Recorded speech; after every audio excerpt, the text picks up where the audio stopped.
عملية الصلب كانت بتبدأ عادة بالجلد أو الصوت. الجلد كان مقدمة قانونية لكل عملية إعدام رومانية، وكان هدفه يضعف الضحية ويسبب جروح عميقة ومؤلمة.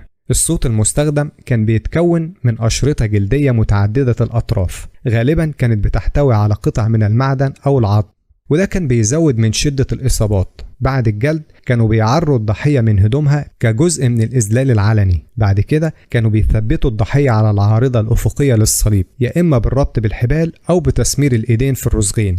بعد كده كانوا بيرفعوا العارضة اللي عليها الضحية ويوصلوها بالعمود الرأسي اللي غالبا كان بيكون متثبت بشكل دائم في مكان الإعدام. وأخيرا كانت الرجلين بتتثبت في العمود الرأسي، يا إما بالربط أو بتسمير رجل فوق التانية أو جنب بعض. وكانت بتتحط لافتة اسمها باللاتينية تيتولز، بمعنى عنوان، فوق راس الضحية مكتوب عليها اسمه والجريمة اللي أدين بيها. والجسد كان بيتساب متعلق على الصليب لحد الموت، ودي عملية ممكن تاخد ساعات أو حتى أيام. والموت كان بيحصل تدريجيا بسبب الاختناق وفشل الأعضاء والصدمة. علشان يسرعوا عملية الموت، الجنود كانوا أحيانا بيكسروا رجلين الضحية علشان يمنعوه يرفع جسمه عشان يتنفس، أو يطعنوه برمح في القلب.